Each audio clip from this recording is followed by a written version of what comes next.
guys, welcome back. So today I'm going to do a makeup tutorial on my aunt who's kind enough to come in and sit in for me. The aim of today's look is basically to cover hyperpigmentation and dark circles effectively.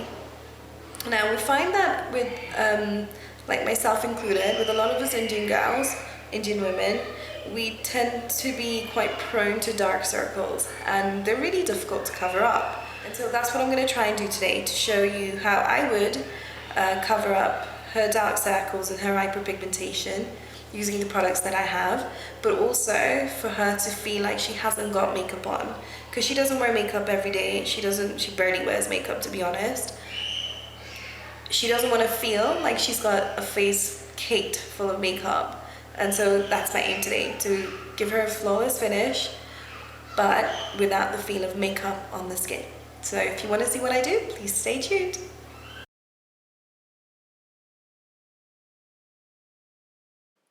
I'm starting by applying a primer from Makeup Academy onto her eyelids, and I'm using a synthetic brush by Zoeva to apply the product. I've already prepped her skin with moisturizer, which I did off camera.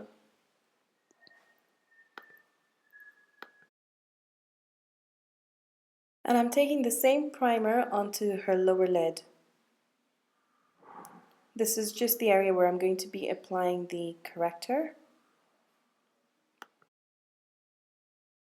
I'm now customizing a corrector for her, and I'm using the MAC Pure Orange corrector and the MAC Pro Longwear concealer in NC42. Now I've gone with a stronger orange under her eye, and you'll see that around her face where I apply the corrector, it's a lighter orange. This is just to neutralize the darkness before I go on top with a concealer. Now, although I'm going to be applying quite a few layers of products, I'm going in with very thin layers. So although it may look like I'm applying a lot of makeup, I'm not. And the brush I'm using is the pointed foundation brush from Real Techniques.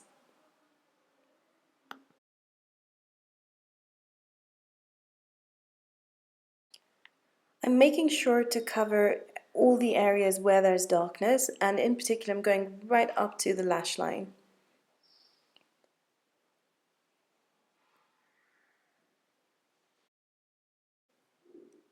So this is the lighter orange that's going on the slightly darker areas of her face where she's got the hyperpigmentation.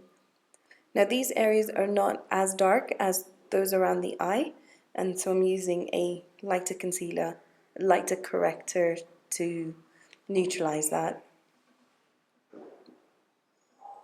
But sometimes hyperpigmentation such as that can get covered up with a higher coverage foundation.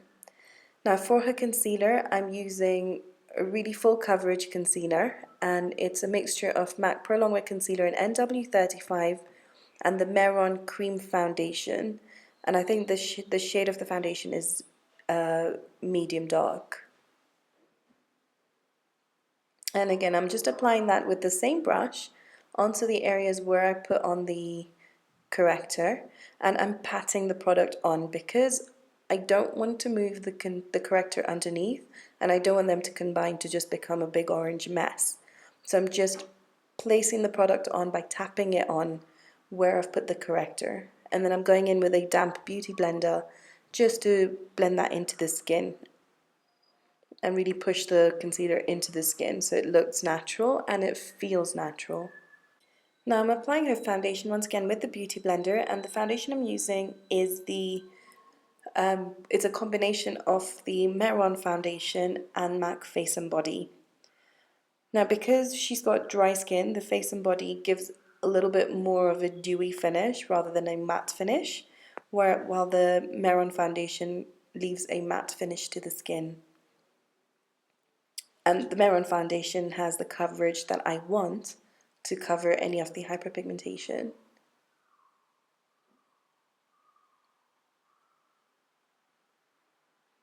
And I'm really taking my time and making sure that the concealer corrector around her eyes is really well blended. It's pushed into the skin, so when you look at her, it doesn't look like she's got, you know, layers of makeup on.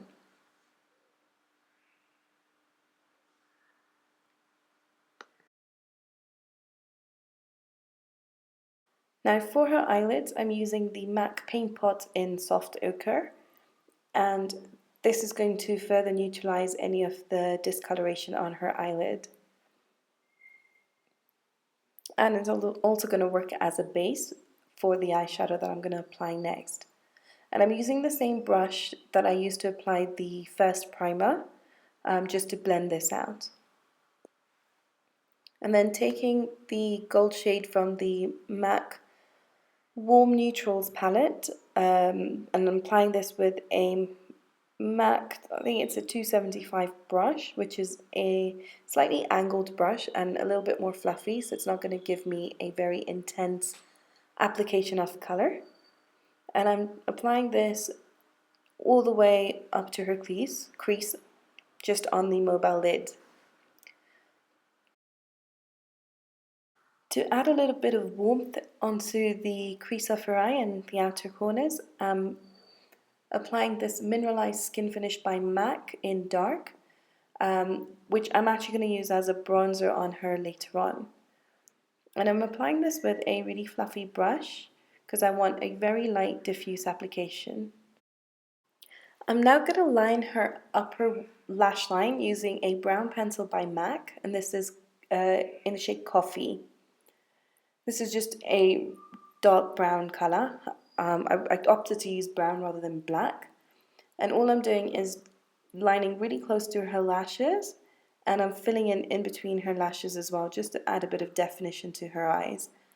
And then I'm going in with the Real Techniques brow brush, which is just an angle brush, and I'm buffing out the pencil.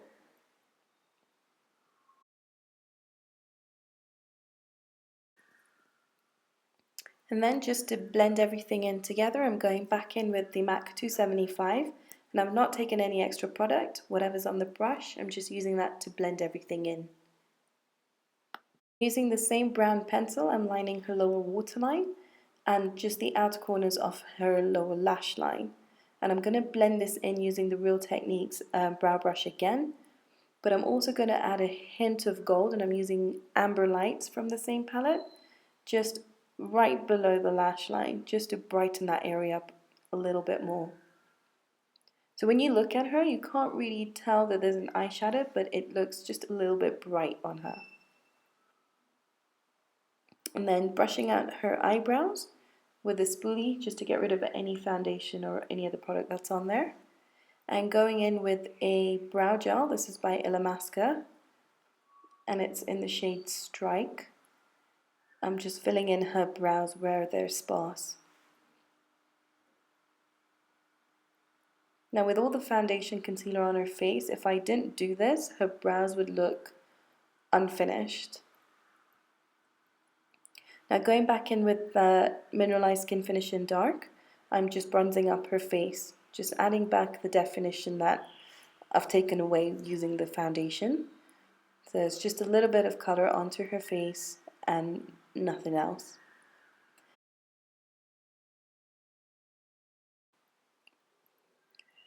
Going in with another mineralized skin finish, and this is in dark golden. I'm using that to set the makeup now. And I'm using it mainly on her T-zone because that's where the makeup is most likely to crease or to break apart as the day wears, because the rest of her face is really dry. And then using a matte blush, and this is Copper Tone by MAC. It's just a neutral shade, a peachy brown shade, just to add a bit of color to her cheek. Now I'm being careful not to use any shimmer because I don't want to highlight any of the darkness that I've covered up using the concealer and corrector. Applying a plum colored lipstick onto her lips using a brush. I don't have the name of the lipstick because it's in a palette that I'd decanted these lipsticks into, and the shade name has disappeared. So I've applied some mascara off camera, and I curled her lashes as well. And once the lipstick's done, the look will be complete. I really hope you enjoyed this. Please leave any comments down below. Let me know what you think. And I've taken some photos just to show you how the look wore through the day. So we've got one a couple of hours later where the makeup has really sunk into her skin and it looks completely natural. But anyway, I hope you enjoyed it. Don't forget to subscribe to my channel and I'll see you all soon. Bye!